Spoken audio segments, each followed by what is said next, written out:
Hey y'all, it's Nomadic Shaman here. Thank you for visiting my page. Um, Let me just continue on with this long ass story, y'all.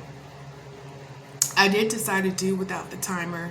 I did get feedback that some folks, or one, I got feedback that it was difficult to focus on me or the story at hand. So I'm going to do without the timer and then try my best to put it in 20-minute increments, okay? Now, let's talk about your boy Craig. Craig was maintenance. He came in January of 2023, and I believe he left in January of 2024. Now, initially, I just thought, oh, okay, this is a pretty boy maintenance man. I ain't think anything of it. However, I do remember my guys telling me that there was going to be this guy who looked like Rico Suave, and he was going to cross my path, but I didn't know it was going to be in the way of him being maintenance. Okay. There was no attraction from me to him at all. But so anyways, I didn't really pay him any mind. I didn't really pay that many people that many mind. I was just pretty much to myself, to my work, working on building my business and working on my spirituality practices, as far as gaining strength in those. So I was like tunnel vision. I really wasn't focusing on anyone. Okay. Now, what I will say is my first experience with Craig that I thought was a bit off-putting was one of the very first calls that I made was when my tub got clogged. And I remember him putting in some work to unclog my tub, and it was primarily due to it got clogged up because my spiritual baths, because it's an older tub, I need to do a much more effective way of doing my spiritual baths. But so some of the herbs did get stuck. Anyhow, he was putting some work in there. And then there was one point where I heard him like hawk spit. And it wasn't just one time. I remember it while he was putting in work. I remember him doing it like maybe 2 times in total. And I didn't hear the toilet flush. So I'm like, oh, he didn't put it in there. And I'm like, okay. The way that he spit that, he sounded like he spit it out. And then I heard he didn't, I was like, okay. I looked when he was done. I said, okay, it wasn't in a trash can. So I'm like, did this nigga really spit in my shit? And turns out he did. He had spat in one of my shampoo. Like one of my, no, that's not it. It was like, y'all know what I'm talking about. The Bronner's peppermint. He had spat in that. Now, mind you, we're in 2023. And even though I'm still learning about certain stuff, first of all, I felt like I took an accelerated course in spirituality, in witchcraft, and spell work, and spell casting, as well as healing and alchemizing due to this experience. Okay, I will say that. But one thing I knew about binding as it relates to, your menstrual and for men's semen, but I had no idea about spit. So I remember looking up to see why somebody would spit in your stuff outside of the disrespect, but it was an attempt to bind, and there were certain things. I don't remember offhand now. I wrote it down, but I don't have it in front of me. But I don't remember offhand. But anyhow, people who spit in your products, exchanging bodily fluids, is meant to bind you in some type of way. So it was at that point when I realized this motherfucker is one of them. Because either one of them, part of that group, or being paid as an independent contractor. Either way, I knew he fit into one of those 2 categories.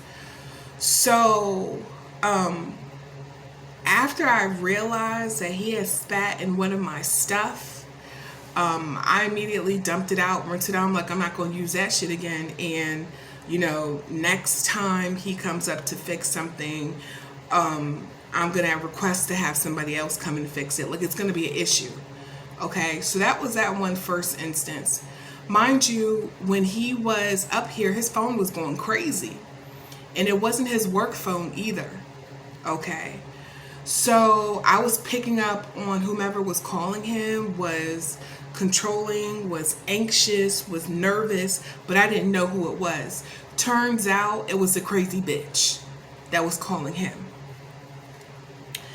As if that wasn't enough, there were times where, if I'm driving and parking, excuse me, in the parking lot, I would see him walk by to see try to figure out where I parked, try to see what my driver's license was in the front, my driver's license in the back. Okay, there were times where when I was walking out to different places, mostly I'll go and walk out either like to the park or I'll run down and get something quick from 7-Eleven, coffee, whatever. And I noticed a few times how he would be following me. The first couple of times it was a coincidence, but it seemed like every single time that I was walking out to 7-Eleven, I would see him behind me, legit like following me. And one thing that clicked for me was, I remember I had said something to him as I'm headed back to my apartment, and he goes and says, "All right, have a good one." Now, normally, I'm not tripping off of that, but I know for me, and how I greet people in a social setting, I greet people in a social setting very differently than I greet people whom I work with in my 9-to-5, or even in, interfacing with clients. Very different.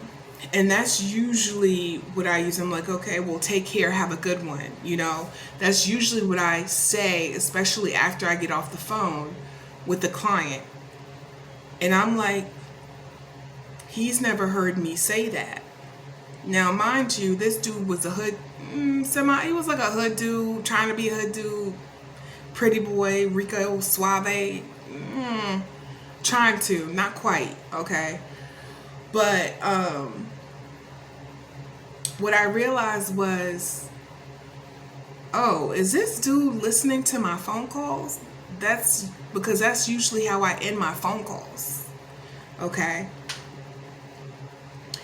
And Spirit had told me yes. Okay. So then that's when I started, not started, but that's when it really, I was putting two and two together as far as my shit was clicking, that I either had a listening device here or cameras in here. So it turns out, I told you guys before, my personal computer was hacked. Okay. He actually ended up hacking that when January of 2023.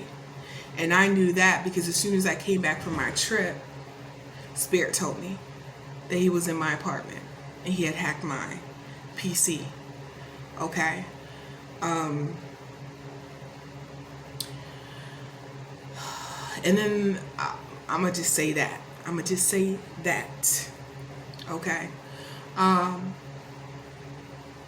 The other part that I also realized as it relates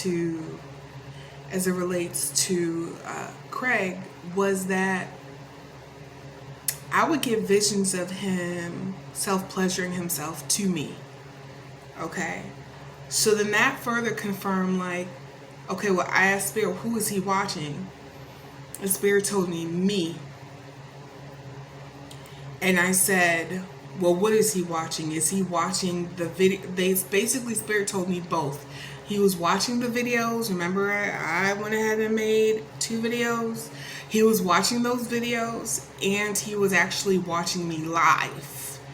So I have turns out he had put a camera in my bedroom, a camera in my bathroom, and a camera in my living room area. What I would also come to find out actually in 2025 is that he was he was the maintenance supervisor at the time, who had eventually became the property manager. He was also aware of the cameras, okay? Not only was he aware of the cameras being put in and set up, he was also aware that Craig was using a fictitious name.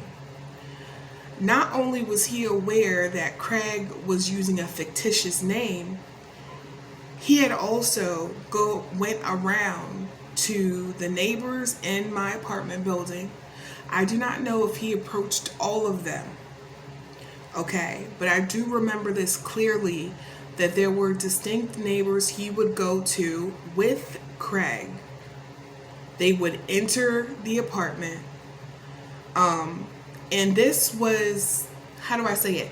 This stuck out for me. Why? Is because for the whole year of 2021 and 2022, I did not see not one maintenance man go to either one of my neighbors.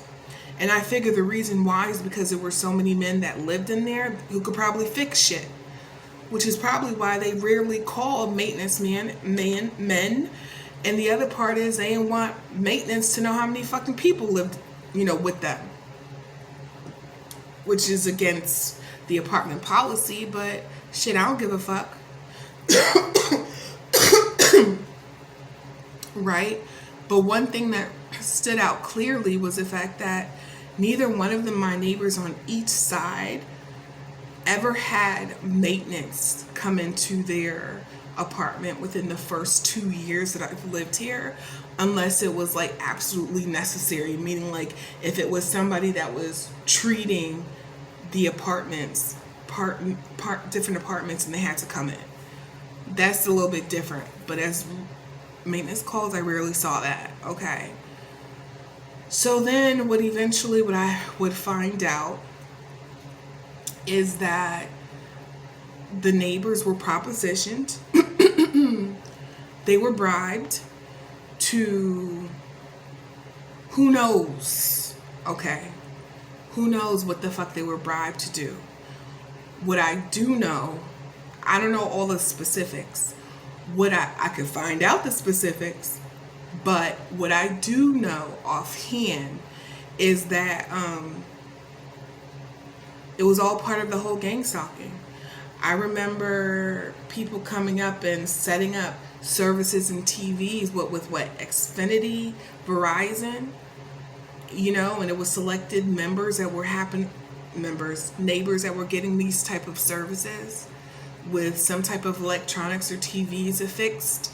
You know what I'm saying? And to me, automatically, I smelt that as a bribe.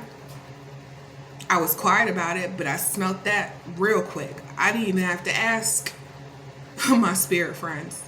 You know what I'm saying? So, mind you, all of this is happening around me, and I'm just being extremely observant as far as what's going on. And there was an incident where I believe I was taking a bath. Craig knocks on the door all crazy, the maintenance man, after I was trying to get in. Spirit had instructed me to change the locks. Spirit instructed me to change the locks because there were people were coming into my apartment without notifying me. Now, the policy is maintenance can come into your apartment if there is an emergency and it needs to be fixed. But otherwise they would need to let me know and they would need to announce themselves. Well, Spirit was telling me maintenance was coming into my apartment and not letting me know shit, and there was no emergency, okay? What was happening was either they were taking things from my apartment, and I'm not going to put it on, well, nope, Spirit said, nope. They were taking things. All three of them were guilty. I'm not going to talk about the new one because this is at 2023. But anyhow, Spirit was telling me members of maintenance was coming in, taking things out of my apartment, setting up cameras and listening devices, planting things in my apartment, okay? And this would relate to spell work, to give to the coven, to perform spell work, to bury shit. One thing this chick would love to do is she would like to put me in jars and throw me in the ocean. Okay. She did that a lot. Ocean or river. There were times where I would just come in from, a long day, whatever, maybe a trip. I would come in and I would find literally strands of hair. My hair is very coily. Some parts is very kinky. Unless I straighten my hair out, I do not have long, silky locks, right? But there would be times where I would find long strands of hair. So that was confirmation that people were walking up in my apartment. Women were walking up in my apartment. Spirit informed me that there were 2 copies of my house keys that were made, which is probably why Spirit told me to change my locks, and I did. But back to the story at hand, when I did change my locks, due to the emergency, Craig runs up, and here he is trying to open it. Now I'm silent because I want to see how he's going to open it if he thinks I'm not home. And I'll have you know, he had almost opened my door. So until I came to the front door and I had opened, I pretty much opened the door, but I wanted to see what he was doing, what he would do if he thought that I wasn't right here waiting for him. And 2, what was he doing behind my back when I wasn't in the room, when I wasn't, at home, and it was breaking and entering. And he would also break and enter my apartment with people. And the people were the 3 women who were part of the coven. Okay. Sometimes I'm hearing, sometimes nope. There's only one neighbor, they told me, well, one apartment, one neighbor who had entered into my space. Okay, they did share that with me. What else? So eventually what I ended up doing is I go down, I make a complaint to property management. They basically told me that they would speak to Craig because of how everything, went down or transpired. But they told me that I would have to change my locks. I would have to change my lock back. So eventually I did end up changing my locks back to the original lock, okay? I'm trying to figure out what's else. Okay. So one of the kickers where I was just like, one, they also told me that Craig did drugs. He was always on drugs. They also told me that Spirit be telling on people. They also told me that he too was part of this Luciferian sex cult. Okay. And he was paid to gain close access or entry to me so he can access my home, so that they can access my home, to put cursed items and objects in here. And for those who don't know, cursed items and objects placed into your home allows for witches and warlocks to open up portals within your home, and also cord attachments, and also to be able to do mirror magic. So it's like a game, it's like an access point. Now, I didn't know this beforehand, but when I found that out it made so much sense as far as like how I was being attacked so heavily in just about every room or area of my house. Okay. I would find coins. I found hair, long strands of hair. I would find handkerchiefs, different fabrics, different little small items. I would find items that were missing of mine, underwear, bra, just an assortment of things. And Spirit was telling me, yeah, people were coming up in my place to take shit out, to put in jars, to bury it, to do voodoo on it, you know, to use it as to help use it because it has some of my energy to power up their spell work. Okay, this is all the stuff that I was being told. In addition to that, there was a point where I had taken, I think, an Uber into the city. I always take an Uber whenever I go into DC because I don't like to drive in DC. And I remember distinctly where there's an Uber driver. And I didn't really catch his face like that. But I'm like, oh, okay, whatever. So I hop up in his car and we're talking and chatting. I'm like, his voice sounds familiar, but he had a hat on. He was like sitting low. So I really wasn't, I'm like, okay, obviously he doesn't want to be seen. And I started talking to him and asking him, hey, so where are you from? And he just paused, like he wasn't answering it.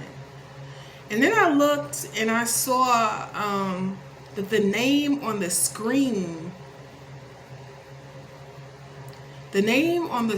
of the Uber driver was Craig's actual real government middle name. Okay. So anyways, yeah. So anyways, you know, that's what happened with him.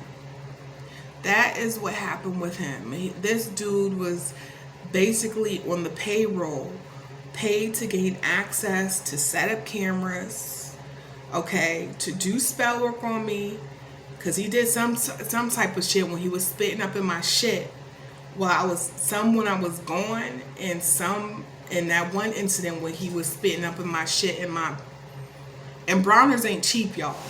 I had a whole big ass jug of it. Not jug, but you guys understand what I'm saying. And he would allow access to members of the coven. Now, real quickly, the members of the coven, there were 3. One was black, she was light skinned. The other one was Filipino or Philippine, but she was of Egyptian descent. And the last one was Hispanic. Okay. It just so happens that all 3 of those women happen to be the youngin' that all started this. All 3 of his baby mamas. Okay. So they all knew each other. Him, the Philly dude, all 3 of his baby mamas up in my place, up in my house, doing God knows what. In addition to Craig was up in that Luciferian sex cult, doing all that crazy ass shit. And there were times, I will say there were times where he would actually follow me by car. Whenever I would drive out, he and back of me driving out. So, yeah. And for those who may want to know, where is Craig today? Spirit told me he's in prison. Okay? He's in prison. Awaiting trial is what I just heard. Awaiting trial. So, for the fuckery. Okay? Now, I think I spoke enough about Craig, so I'm going to leave that there, and I'll see you on the other side, y'all.